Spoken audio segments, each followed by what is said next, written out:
Hello, everybody, and welcome to Battle of the Bangers Season 3. Wow. How did we get here? It's already Season 3, baby. I am your host. My name is Tyler, and of course, I am joined by the boys. We have Brennan. What's going on, folks? And we have New Glasses Kyle. Whoa! Hi. Got some big hot dad energy going. Hell yeah, today. baby. Hell yeah.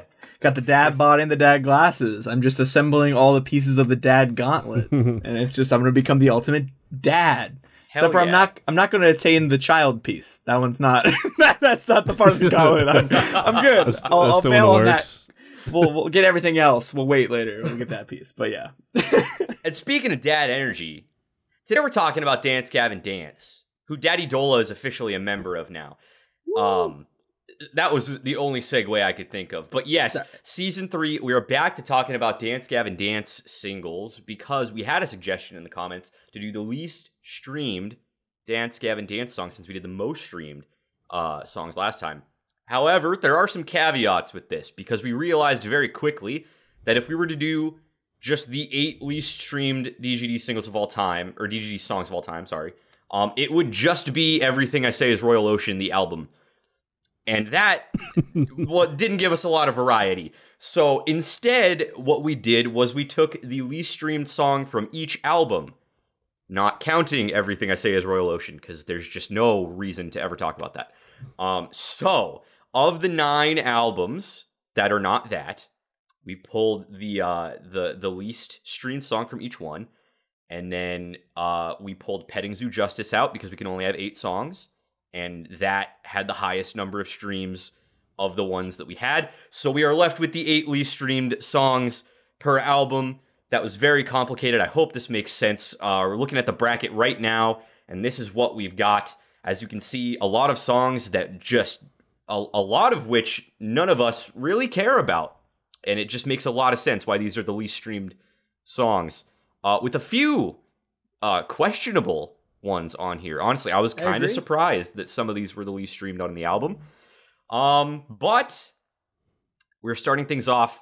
Round 1, we have 12 hours, 630 miles from Downtown Battle Mountain 1 versus Lost from Instant Gratification. 2 album enders. One that is a real song and one that is like a minute long. G-Boy Howdy, gosh darn, I wonder who's going to win this one.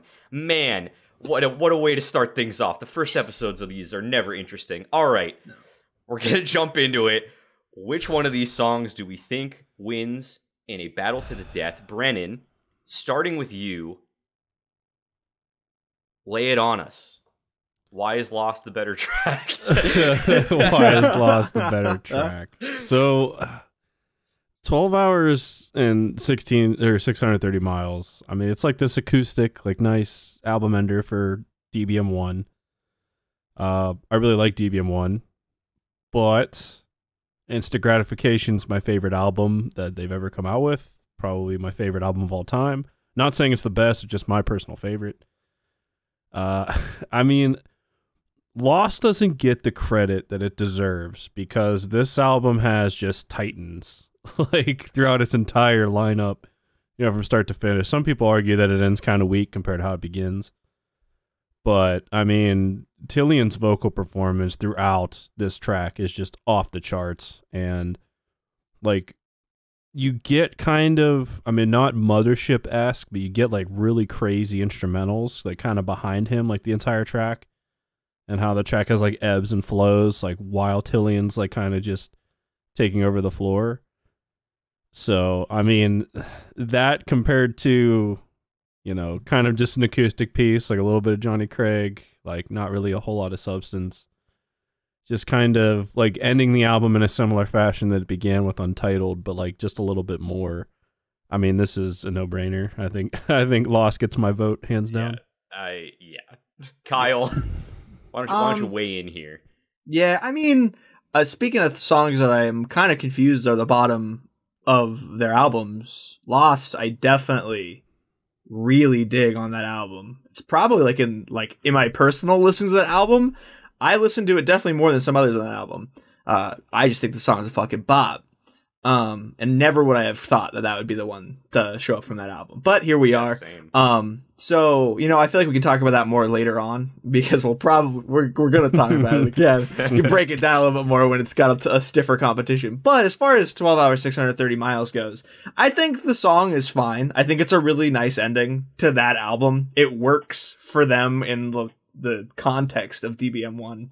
It's just, when you're comparing it to something from so far down the line, the band has matured so much, because I do think you can really hear that youthfulness of their band in the way that song ends, especially the last half of that, the 12 Hours, 630 Miles. It feels kind of loose. It's not as tight knit as some of their more recent stuff sounds. It's just so spot on, exact, and then that album ender just kind of, it happens, and it's not bad. It's just a little bit more loose. You don't feel that we've been together for many, many years and we know exactly how to fucking nail this kind of thing.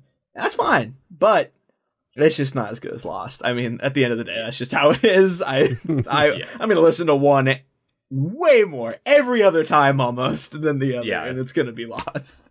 I mean, if we're being real, when both these songs come up in my shuffle, I will never skip Lost, and I will always skip 12 Hours. So, for me, it's there's literally no contest. I don't think we've ever had a more disgusting mismatch of a round ever in the history of the show. We've had some harsh beatdowns before. I think this one is not even remotely close. They're not even in this. They're not even the same fight. Really, it feels like they feel like they're literally just so fucking polar opposites that one just didn't show up to the arena to take part in the duel between these two songs. Yeah, it's like if you went to a WWE match and you had the world champion going up against a 6-year-old from the stands. There's just no possible way. Unless the dude just completely suicides himself that the kid's gonna come out on top in the situation. Have you? This will add substance to the episode, because this isn't an easy one to dive into a lot. But have you guys ever seen that clip where it's that really little kid at the chess competition and they're really excited to be there, very young, and they're like, "All right, so your next opponent's gonna be world chess champion," and he walks out and the camera goes back to the kid and he's just like, he just starts crying. That's what this feels like. He's but if you said it to me, I'll put it in the episode right now. I was gonna say,